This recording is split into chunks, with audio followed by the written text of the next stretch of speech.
Hi, lovely people. Welcome to my lesson. My name is Michelle. And what am I wearing on my head? Is that what your question is? Well, this is called a wreath. What is a wreath? A wreath is wreathed in flowers. A wreath is wreathed in flowers? Yes. Find out what does it mean to have something wreathed in this lesson with me, where we are learning some words which are very confusing, very similar, but they have different meanings.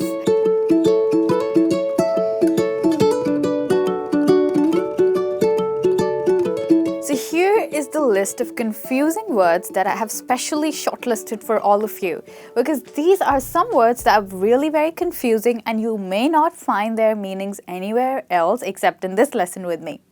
So the first pair that we have is insure and insure. So the first thing is we stress both of these words on the second syllable.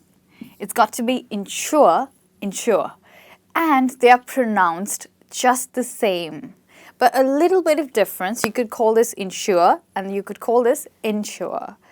Right. So what do we mean by insure? So you must have heard the insurance policies that you get done for yourselves in order to protect yourself or from some financial losses if something happens to you, God forbid. But whenever you pay money to someone so that they can repay in case of any injury or when there is some, you need to get something mended, that's when you use the word insure. So this is a guarantee for safety.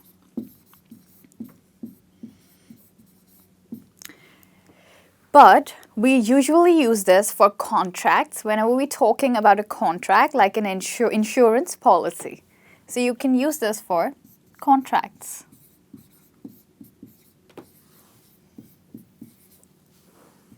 All right. The next one that we have is to ensure, which means to make something sure. When you want to make something sure, that's where you can use this word ensure. I'll ensure her safety. So if you're taking somebody out, you're telling her parents that I'll ensure her safety, which means I'll make sure that she will be safe with me. So to make sure. Okay.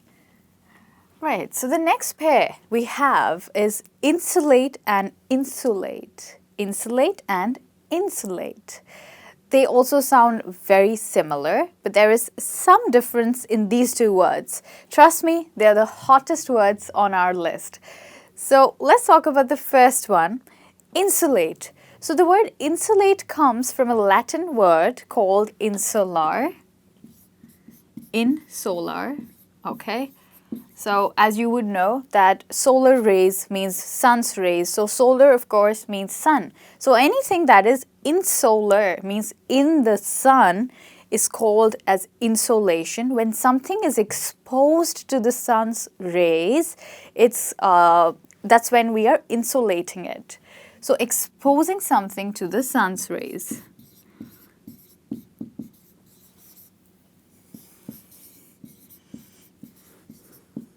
All right.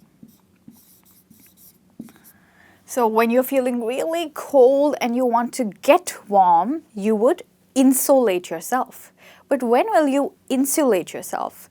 So this is to receive heat, okay? Insulate is to receive heat, but insulate is to keep the heat with you, to not let it leak. So to prevent the leakage of heat is insulation.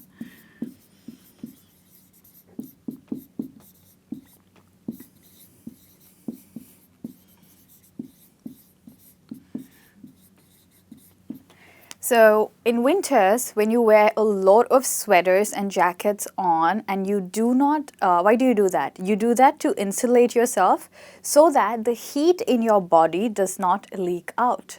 So to get warm, you insulate, but to stay warm, you insulate. All right. With that, we look at the next pair that we have, tortuous and torturous. So this single R, if you misplace it, it makes for a very unpleasant meaning. Yes, be very careful about this R. So tortuous, both of these words are adjectives. I mean, they describe the quality of something. So tortuous can be used to describe a way that is very crooked, means a way that is not straight. That's when you say a tortuous path. The path to Beverly Hills is very tortuous. So it's a crooked path. All right, and you stress it at tortuous. The next one that we have is torturous, as you would know this word. Anything which causes you a lot of pain, that is torturous. So sometimes you're in a situation where you really want to speak out, but you can't speak out. That's when it's very torturous to shut up. Means it causes you a lot of pain to keep quiet. So something that causes pain. Being in the classroom for 3 hours and listening to a lecture is really torturous for me. Right, so let's look at the next pair that we have, altogether and altogether. Altogether and altogether. They even spell the same, almost. Both of these words are adverbs, and they are used to describe a verb, which means used to describe an action. So altogether, this adverb is, this means to insert, where we're talking about the entirety of something, which means something in its fullness, the whole of something. The whole of something. Right. So our plan for the picnic was altogether spoiled by the rain. Means was entirely spoiled by the rain. So entirely would be a synonym for this one. The next word, altogether. This means everyone is coming together to do something. So let's all raise the toast. Let's raise the toast all together, where everyone is doing something together.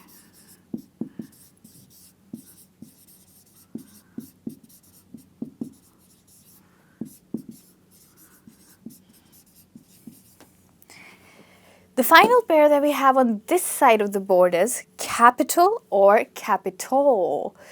The single A can change the entire meaning for these two words and even the form for that matter.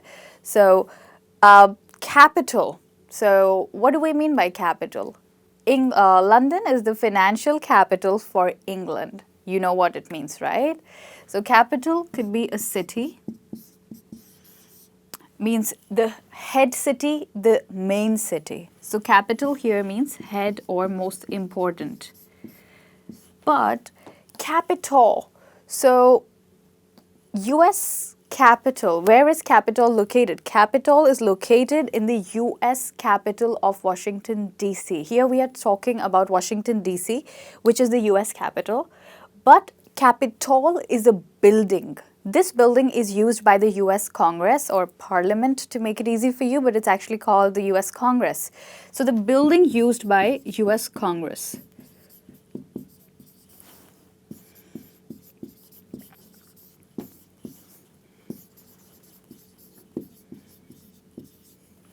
So Capitol is the building used by the US Congress in the US capital of Washington DC. Let's come to the next set of words that we have, and this is stationary and stationary. You pronounce them just the same way, but they are spelled differently, as you can see. So stationary. So stationary, the first one is, this, pen, anything that you use to write, or maybe, an envelope. All of these things that you use to write, they come together and they are collectively called as stationery, E-R-Y. It's a collective noun. I know it's very hard to remember it, so maybe you can remember the E with an envelope because that's a part of the stationery, all right? And the next word that we have is stationary. This one means something that is not moving. So I crashed into a stationary car this morning. So it means I crashed into a car that was not moving. So unmoving or not moving. Unmoving car or unmoving anything. The next one, faint and faint. similar, actually same pronunciation but different spellings. So feint comes from the word feign. Feign actually. Feign. Feign means to deceive someone, to fool someone. So you'd call this feint and this one feint. A slight E. Feint and feint. So this is usually used for boxing. So whenever you're, not you, but the boxer is hitting another boxer and he's making a move to fool the boxer. He's acting like he's going to hit him in the head. So the other boxer tries to protect his head while he actually hits him in the chest. So he's trying to give him a feint blow, which means a fake blow. So a fake blow. And when the other boxer gets a feint on his face, he faints. Of course, you know what fainting is. Fainting means to lose consciousness. Right. The next pair, I started the lesson with this, the wreath and the wreath. So the wreath is what I was wearing on my head, and I said it was wreathed in flowers. So this wreath is what I was wearing on my head. It's a noun. But when I say that it was wreathed in flowers, which is a verb, it means it was encircled in flowers or covered with flowers. So anything that is covered with something, encircled with something, it's wreathed with it. Right, so our next pair, actually next group, is wreathed with mystery. And we're going to find out what it means. So eminent, imminent, and imminent. They are pronounced the same way, these two. And this is pronounced as eminent. Right, so eminent is something, possibly a person who is of a very high authority, an eminent person, or something which is very noticeable. So on a face, if a person has a slightly funny nose, his or her nose is very eminent, means very noticeable. So high or noticeable.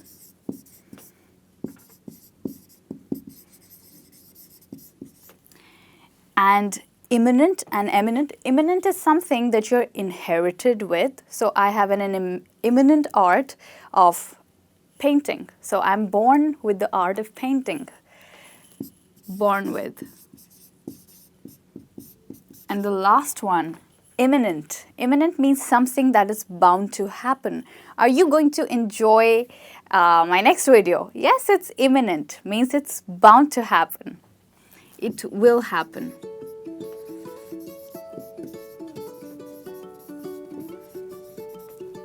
I hope your confusion has resolved and not increased after this lesson. Please come back for more lessons with me. I had a great time teaching you all these words. Take care. Bye-bye.